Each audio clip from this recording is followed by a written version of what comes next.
Olá, oitavo ano, tudo bem? Eu sou a professora Aline de Arte e hoje vamos para a aula 17 conhecer um pouco mais de uma artista brasileira modernista chamada Anita Malfatti, que participou de um marco histórico na arte do Brasil, que foi a Semana da Arte Moderna.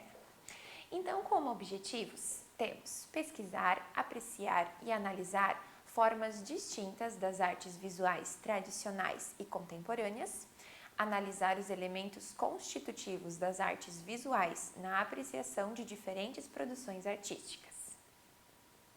Então, a Anita Malfatti, ela foi aí uma das mais importantes artistas plásticas brasileiras da primeira fase do modernismo, né? Ela com um grupo ali de colegas artistas realizaram a exposição da Semana de 22, que foi aquele pontapé inicial, então, para a introdução da arte moderna aqui no Brasil, gerando muita polêmica, muita discussão sobre, mas foi essencial para que desse essa liberdade de expressão, né, artística e visual aí para os artistas da época e até hoje.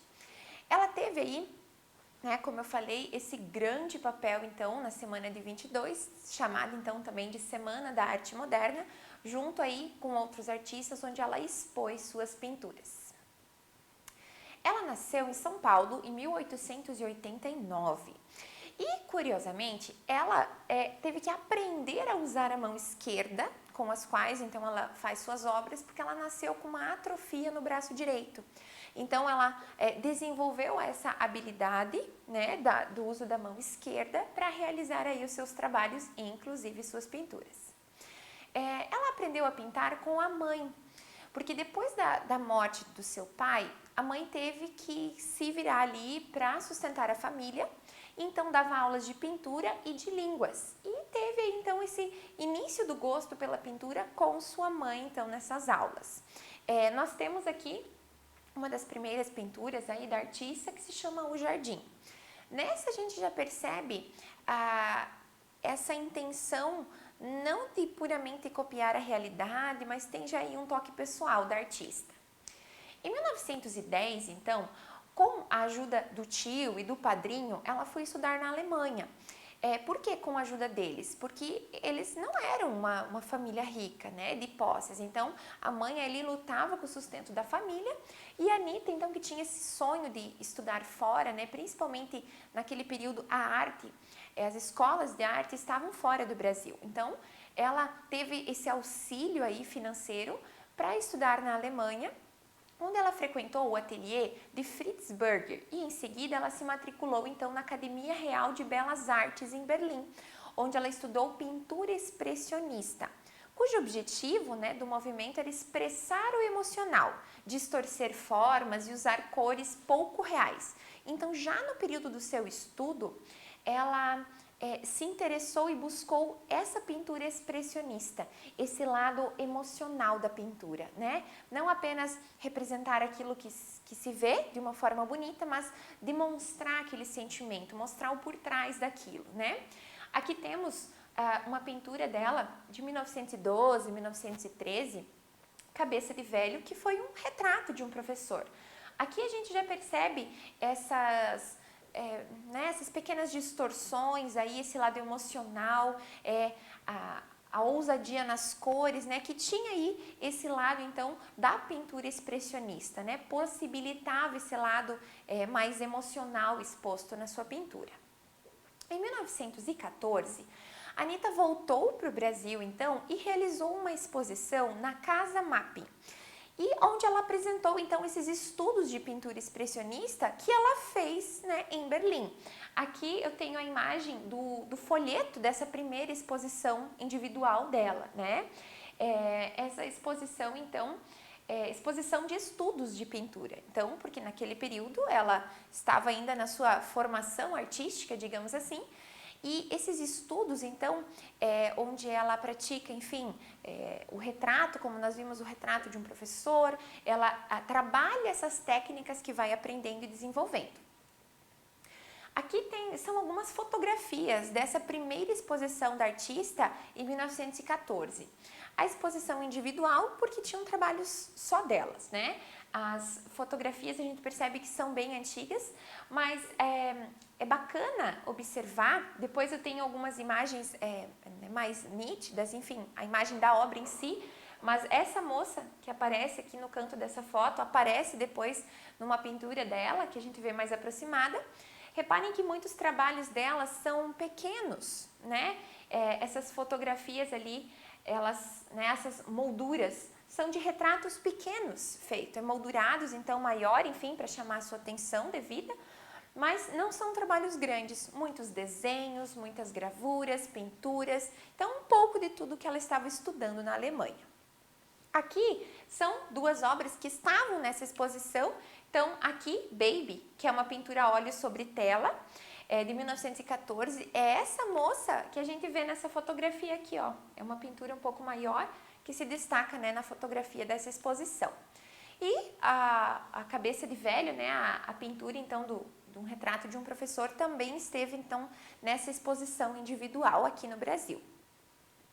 Georgina, também ali de 1914, também uma pintura a óleo em tela, também aí esteve nessa primeira exposição da artista. No ano seguinte, então, a essa exposição, em 1915, ela foi para Nova York, então, onde estudou sobre a orientação de Homer Boss, que dominava o expressionismo. Então, ela foi em busca de mais, né, de mais conhecimento nessa área que ela se identificou. E o movimento expressionista, ele era pouco conhecido na época, então ele estava ali no seu início, né? E principalmente fora da Europa, ele era menos conhecido ainda. Então ela foi buscar recursos, né? Buscar aí esse conhecimento para se aprofundar nessa pintura expressionista. Nessa época, então, ela pintou os seus quadros mais brilhantes que, né, marcaram a época, estão até hoje aí nos mais famosos da artista, né, e que se tornariam também referência para a arte moderna do Brasil. Em 1917, quando ela voltou para São Paulo, então, ela, por insistência, né, de amigos, artistas ali, entre eles o pintor de Cavalcante, que era seu amigo, a pintora ela faz uma exposição novamente, onde ela apresenta 53 trabalhos entre pinturas, aquarelas, gravuras, e teve uma repercussão muito grande da imprensa, porque ela começa a mostrar aí mais ousadia, né? Nesse uso das cores ali do expressionismo, nessas distorções e nas cores não necessariamente reais, né? Então, nessa segunda mostra dela, de 1917, ela traz esses estudos, então, mais aprofundados do expressionismo e começa a ser percebida, né, ali no momento. Aqui também, então, o folheto da exposição, esse folheto já, então, intitulado Exposição de Pintura Moderna, Anita Malfatti. Essa pintura moderna por ser diferente, por trazer aí algo novo. Essa exposição, ela gerou aí uma inquietação, né, e muitas críticas, principalmente do escritor Monteiro Lobato, que naquela época era um crítico de arte do jornal O Estado de São Paulo, e nesse artigo dele, ele acusa toda a arte moderna. O texto ele foi publicado no jornal em 20 de dezembro de 1917. Eu trouxe um trecho da publicação do Monteiro Lobato para você ver como foi bruta essa crítica dele, né, perante essa arte moderna que estava florando aí. Então, no texto ele diz o seguinte: há duas espécies de artistas, uma composta dos que veem normalmente as coisas e, em consequência disso, fazem arte pura. A outra espécie é formado pelos que veem anormalmente a natureza e interpretam-na à luz de teorias efêmeras, sobre a sugestão estrábica de escolas rebeldes, surgidas cá e lá como furúnculos da cultura excessiva. São produtos de cansaço e do sadismo de todos os períodos de decadência. São frutos de fins de estação, bichados ao nascedouro. Estrelas cadentes brilham um instante, as mais das vezes com a luz de escândalo, e somem-se logo nas trevas do esquecimento. Então, olha só, né? Ele trazendo assim, comparando essa arte moderna, essa arte nova ali, como frutos bichados, como algo podre, como algo ruim, algo feio, né? E que logo cairia ali no esquecimento, né? Como estrelas cadentes. Então, mostrando que só era bom, só era bonito, só era arte realmente, aquilo então que estava representando as coisas como elas eram, né? Não pinturas de, né? A Anitta tem uma pintura O Homem Amarelo, não cores distorcidas e coisas estranhas. Então, tanto que na Semana de Arte Moderna, esses artistas eles foram até comparados a loucos, porque era uma coisa tão nova que aquela sociedade não estava preparada, né, para receber aquilo, não conseguia ter aquele olhar. Então, o Monteiro Lobato realmente fez uma crítica muito dura a essa exposição da Anitta e que depois acabou sendo aí o grande estopim para o movimento modernista no Brasil, né? Foi aquele pontapé realmente. E algumas obras da Anitta se tornaram clássicos da pintura moderna.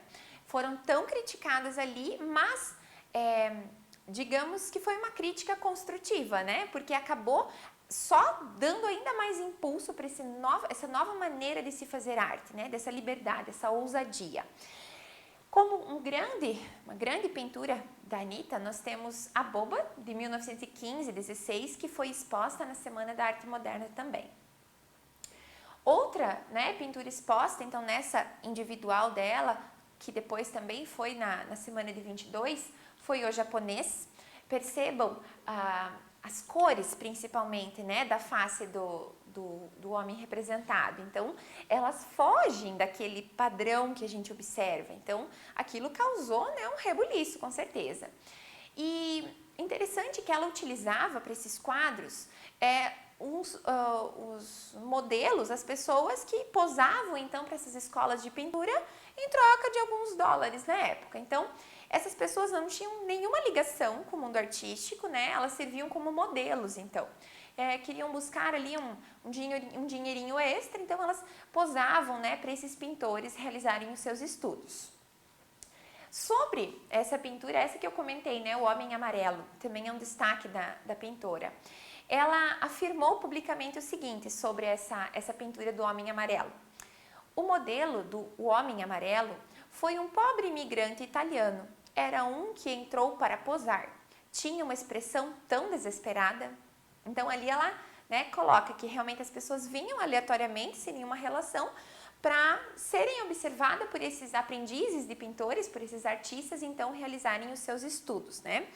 E esse em particular, né, ela observou como uma expressão assim muito desesperada desse imigrante italiano. E no trabalho, né, não há propriamente simetria ou enquadramento, enfim, assim como boa parte dos quadros dela. Então ela tem esse jeito particular de fazer. E o que o expressionismo, a arte moderna permitia. Então começou a trazer, né? Essa mulher de cabelos verdes também então esteve exposta nessa mostra. E todos nos seus trabalhos, né, principalmente nos retratos, a Anitta revela um interesse, então, para retratar esse estado psicológico dos modelos, né? O uso de certa deformação moderada, né, fugindo aí dos modelos clássicos. E o típico cabelo verde, né, desta pintura. Tá aí uma obra que gerou muito, deu o que falar, digamos assim, né?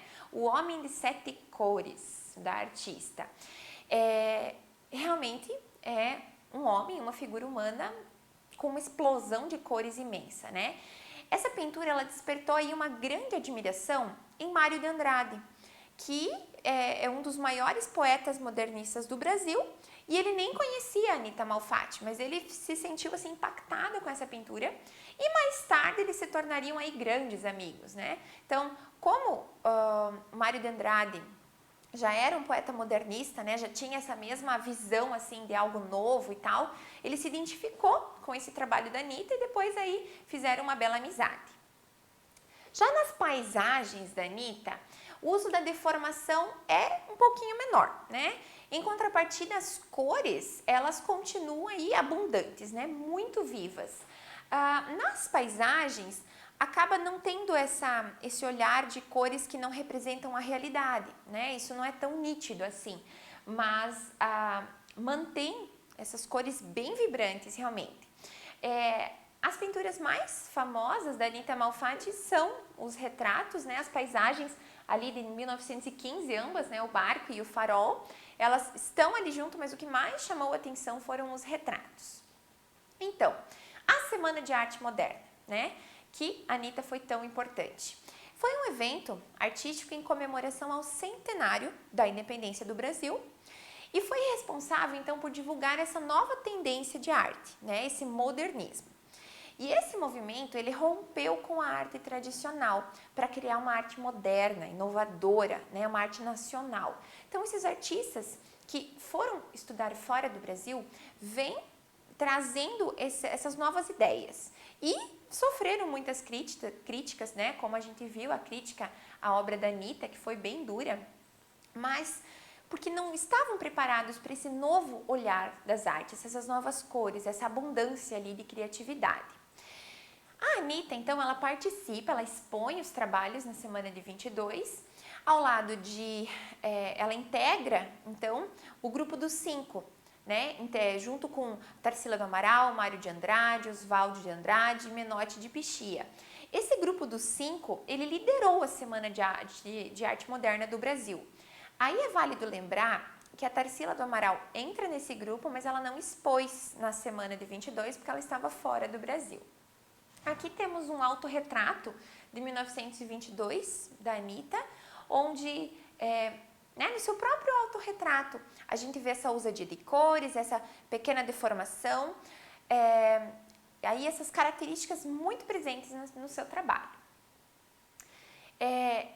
Essas características, né, expressionistas das telas dela causaram impacto para os padrões de arte da época e deixaram aí uma presença marcada, né, até os dias de hoje. Aqui nós temos o exemplo, uma estudante de 1915, 16, também uma pintura a óleo sobre tela. Nós podemos perceber, né, esse lado emotivo, esse lado emocional dessa estudante, né? Como ela representa para você, observando essa pintura? Ela parece estar, né, qual o estado dela, assim, feliz, triste, meio apreensiva, né? Para onde ela olha? Então, traz essas perguntas que a gente, ao observar, a gente acaba tendo que levar em consideração também. Em 1963, um ano antes aí da sua morte, ela teve uma sala inteira da Bienal de Artes de São Paulo dedicada a ela. Uma Bienal é um evento, assim, um mega evento artístico, tá? Que acontece aí a cada 2 anos, então, em São Paulo. E ela teve, então, esse privilégio de ter uma sala inteira dedicada a ela. E, então, um ano depois acaba falecendo. Mas deixou, com certeza, um legado aí muito importante para essa nova maneira de mostrar a arte. Muito bem, assim terminamos, então, mais uma aula. Até a próxima!